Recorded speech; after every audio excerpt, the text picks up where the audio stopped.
Witajcie, tu Andrzej z Witryny Świat Ducha. Chciałem dzisiaj powiedzieć na temat traumy według Gabora Mate. O ile jeszcze nie słyszeliście, ponieważ jest to osoba bardzo popularna w mediach, zwłaszcza właśnie na YouTubie. Chciałbym powiedzieć o tym, jak sam Gabor Mate mówi o traumie, dać przykład tej małej traumy, który on podaje. Będę się opierać na filmie Transform Your Painful Past z kanału Your Inner Child Matters. No i później jeszcze chciałbym od siebie kilka słów dodać, jak to rodzice bez ducha mogą zaindukować właśnie traumę. No i tyle. Zacznę może od samego Gabora Mate, który jest lekarzem, psychologiem, lekarzem z wykształcenia, autorem kilku książek i to wpływowych. Mówi w nich o wpływie traum dziecięcych na zdrowie. Generalnie daje też swój przykład. Urodził się on w 1944 roku w rodzinie żydowskiej i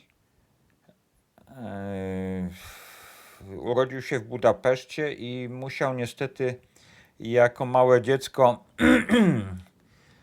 być przekazany zastępczym rodzicom, co też spowodowało u niego właśnie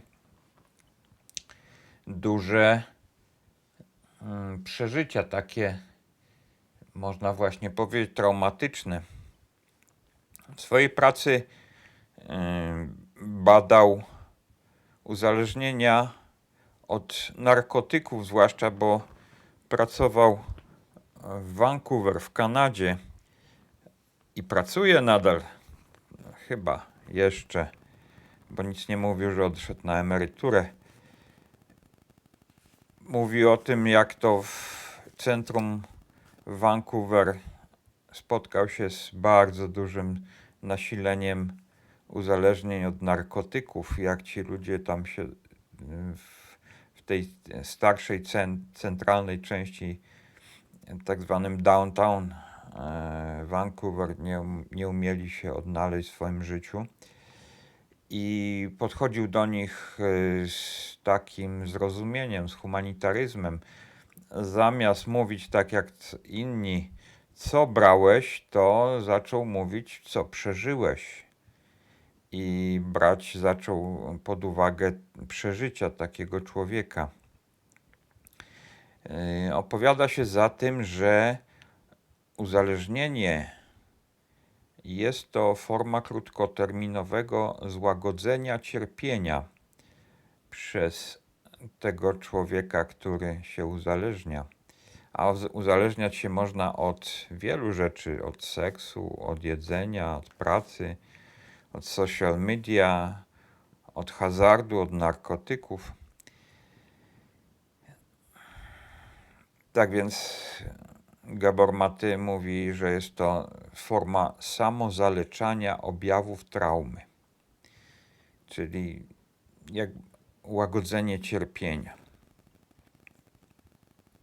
Człowiek może być nieświadomy tego, że ma traumę, że ma jakieś tragiczne przejścia, na tyle tragiczne, które mu nie pozwalają w jego własnej duszy, w psychice jego dobrze funkcjonować, natomiast stres jest tym, co napędza według Gabora Mate pojawienie się uzależnienia i nawrót uzależnienia. Jest to wręcz największy czynnik napędzający uzależnienie. Gabor Mate pisze o tym w książce ostatniej z 2022 roku Mit normalności. O traumie, o chorobie i leczeniu w środowisku toksycznej kultury. To jest moje tłumaczenie tytułu. Także zacznijmy. Według Gabora Mate trauma to nie jest to, co na zewnątrz się wydarzyło komuś, bo jak to słusznie ludzie zauważają, że niektórzy w danej sytuacji, w danym momencie przeżywają traumę, a niektórzy jej nie przeżywają w tych samych okolicznościach. Czyli to nie jest to, co na zewnątrz, a co w danej osobie się wydarzyło. Jakie efekty może dawać trauma? Czyli generalnie Gabor Mate mówi, że trauma jest to pewnego rodzaju zranienie. To nie jest wydarzenie, a zranienie wewnętrzne takiego człowieka. Jak to zranienie następuje, no to pojawia się zwiększona wrażliwość. On też daje takie porównanie do zranienia ciała. Jeżeli byśmy mieli zranione ciało, to możecie sobie przypomnieć, że zapewne mieliście nieraz jakieś mniejsze zranienie, to nawet mniejsze zranienie wywołuje pewną dolegliwość, zwiększoną wrażliwość, drażliwość i bolesność. Nawet jakaś zadra czy jakiś kolec, jak się wbije w ciało, to od razu jest to miejsce, które przyciąga uwagę. Trauma zaś jest raną, tyle że niewidoczną, taką, która jest w środku nas.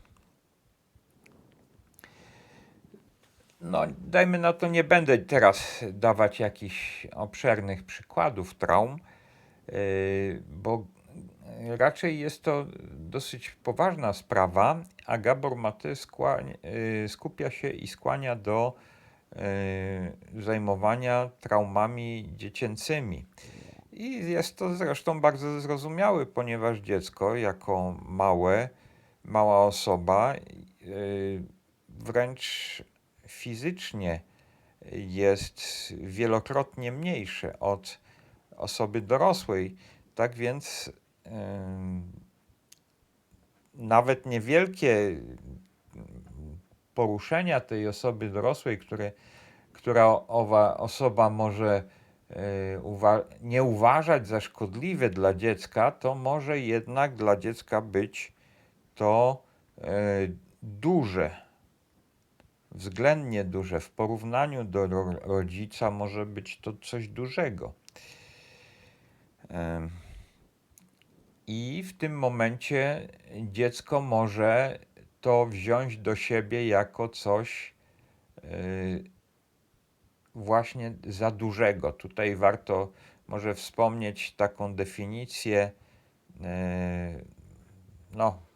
można powiedzieć traumy, która daje medycyna germańska, że jest medycyna germańska raczej skłania się ku opisowi traumy trochę raczej zewnętrznie i mówi w ten sposób, że nazywa się to DHS, taki moment uderzenia DHS-u.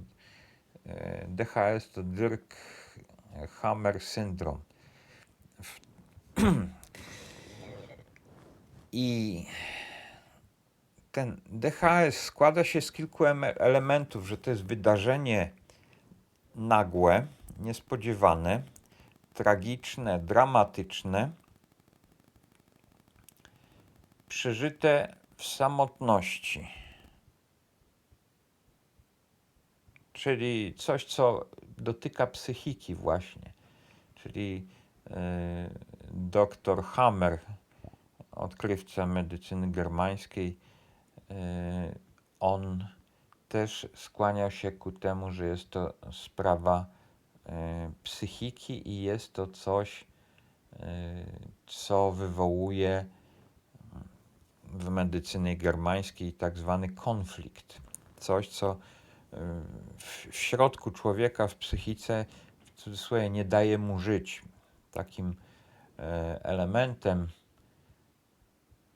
traumy w medycynie germańskiej jest też powracająca myśl. Po angielsku często ostatnio się to nazywa rumination.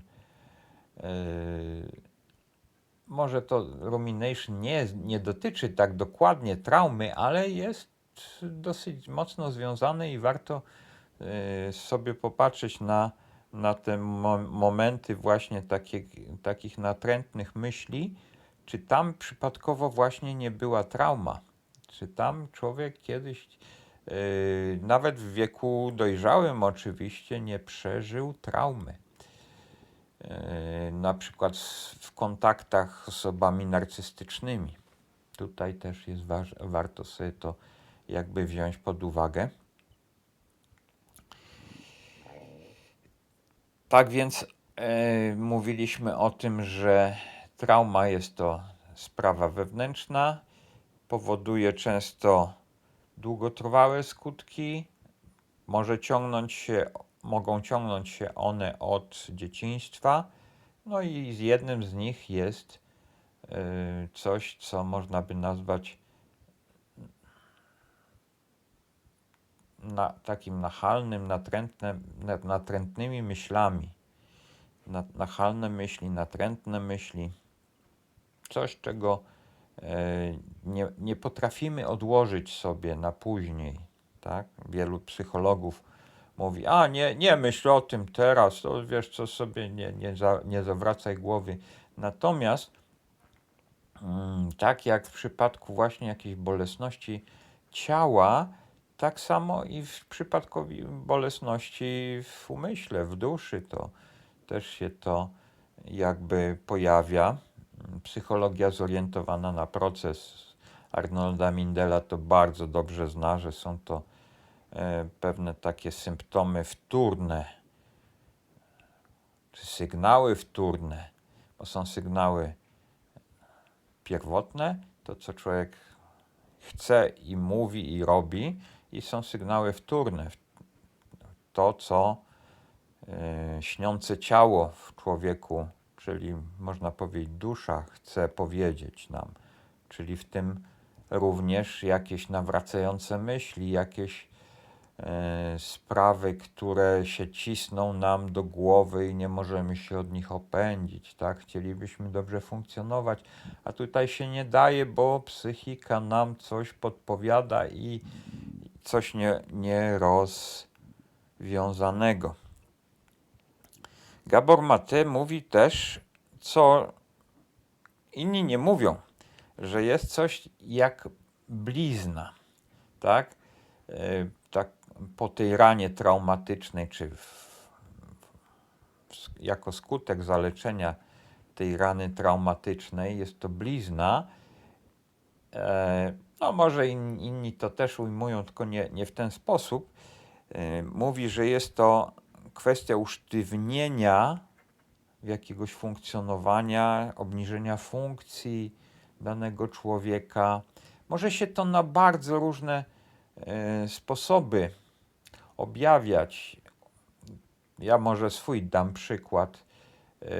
To taki może dziwaczny troszeczkę przykład. Chodzi o to, że rodzice moi nie umieli sobie dawać rady z emocjami swoimi, a zwłaszcza z moimi, jako że dodawałem niejako im do przeżywania różnych moich własnych przeżyć. Też mieli do zajęcia się mną, no i z tego powodu niestety byłem przekarmiany.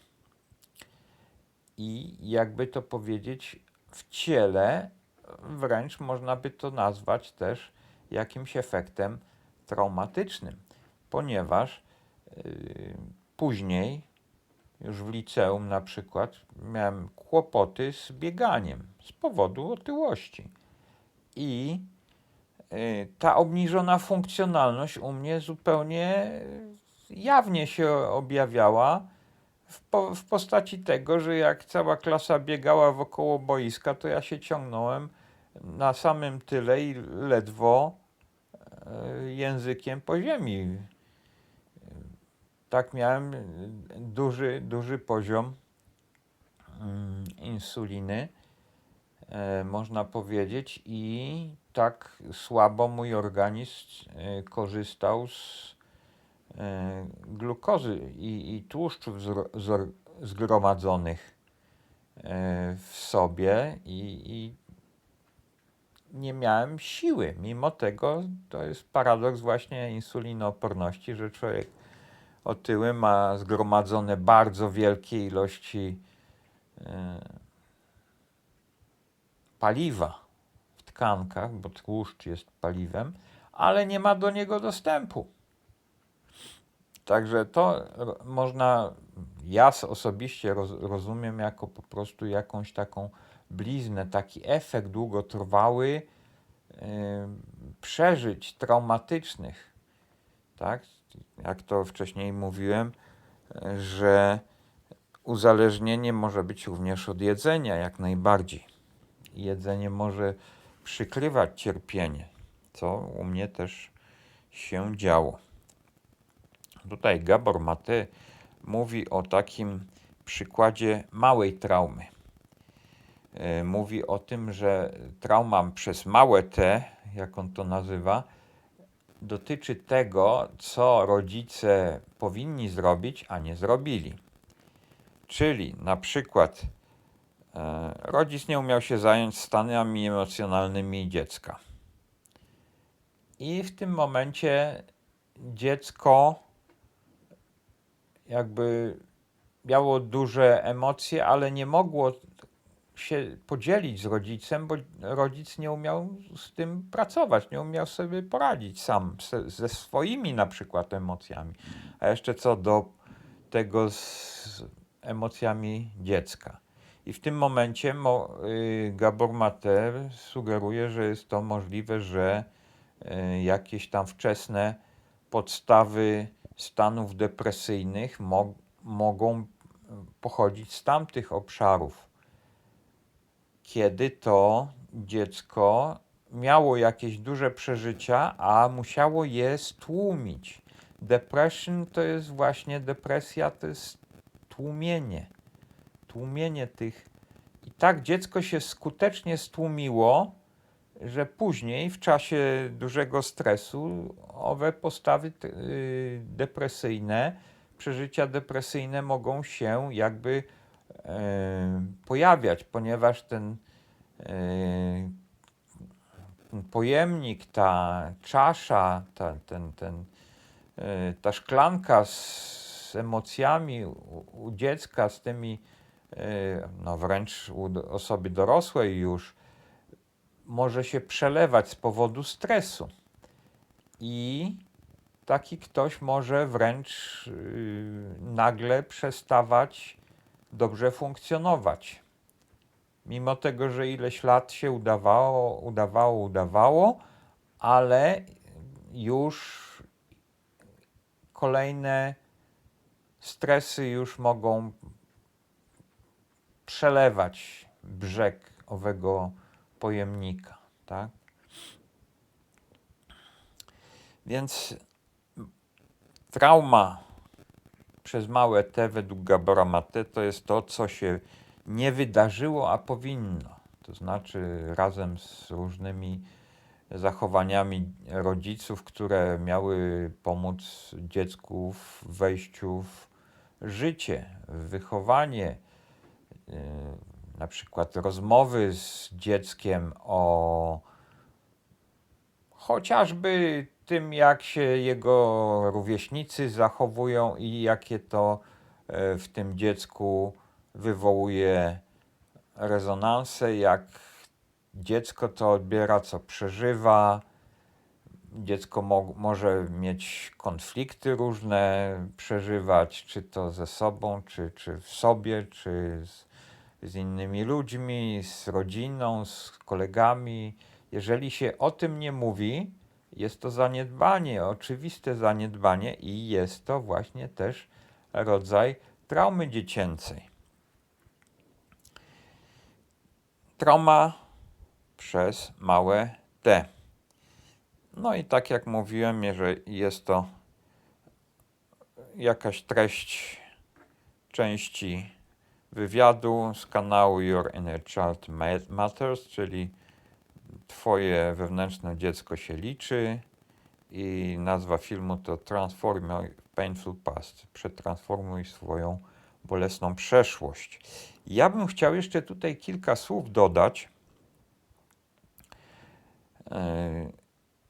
że te traumy dziecięce bardzo łatwo można przeżywać w rodzinach, gdzie rodzice, jak ja mówię, nie mają ducha. To, że nie mają ducha, to jest to wzięte z prac jogina, który żył na początku XX wieku, Grigorija Gurdjijewa, i wskazywał on to, że wiele ludzi po prostu nie ma ducha. To znaczy nie są refleksyjni, nie mają jakby świadomości takiej, która uwzględnia wglądy w samych siebie, czyli ich samoświadomość jest bardzo powierzchowna, nie chcą brać pod uwagę to, co w ich duszy gra, co ich tam wewnętrznie się dzieje. Tacy ludzie bez ducha nie mają chęci, pragnienia w ogóle zajmowania się sobą, tylko zajmują się zwykle rzeczami zewnętrznymi i przez to są świetnymi pracownikami. Natomiast są tragicznymi rodzicami, którzy bardzo często idą w kierunku narcyzmu. Tacy ludzie bez ducha często są narcystyczni, no chociażby mają duże kłopoty z braniem odpowiedzialności za swoje zachowanie. Nie chcą tego robić. Nie chcą się przyglądać swoim decyzjom, wyborom.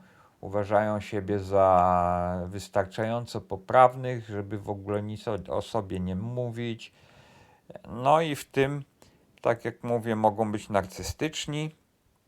Mogą też narcystycznie w stosunku do swoich dzieci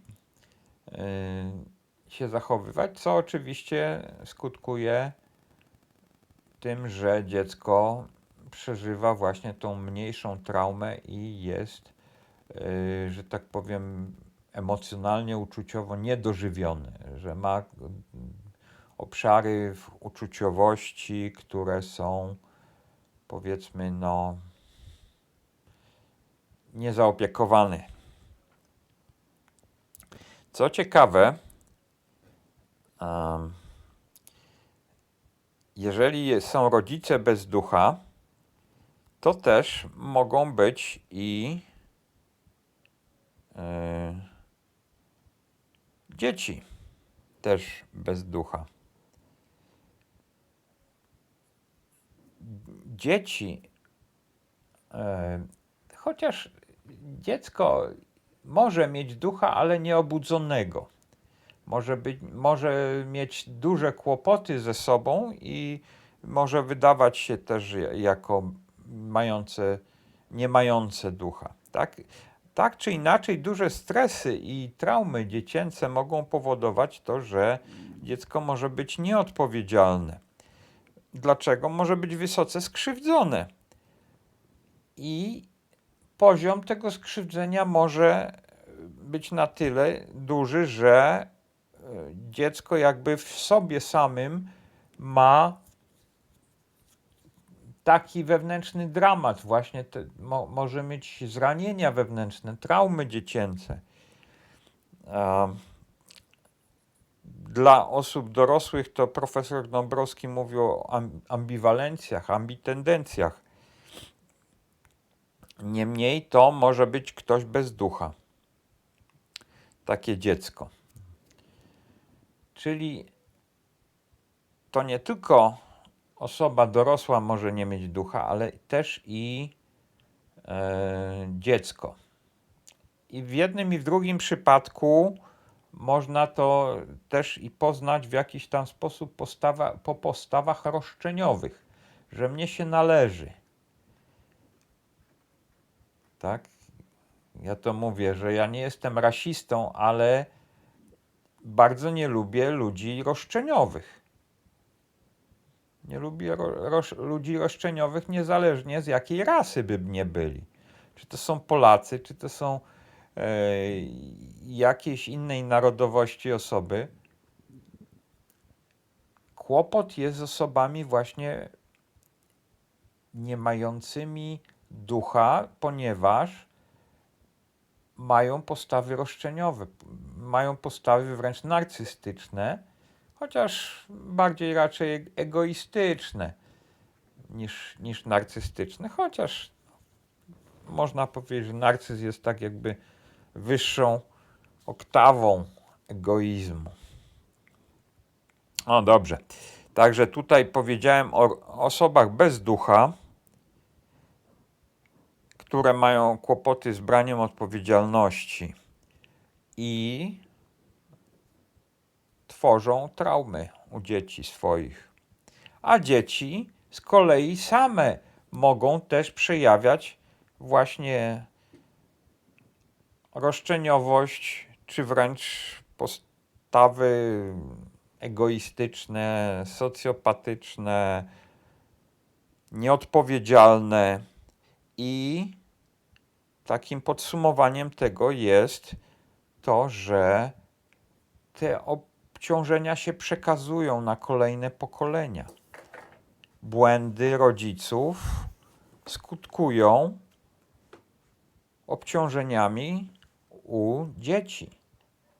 Jeżeli dziecko nie ma ducha, to bardzo łatwo może przyjąć traumę od rodzica, a co więcej, może jej nie być świadome, to raz, bo nie chce się zagłębiać w sobie, jak mówiłem o ludziach bez ducha, a dwa, że będzie roszczeniowe, to znaczy, że mimo, że sobie nie radzi, że jest,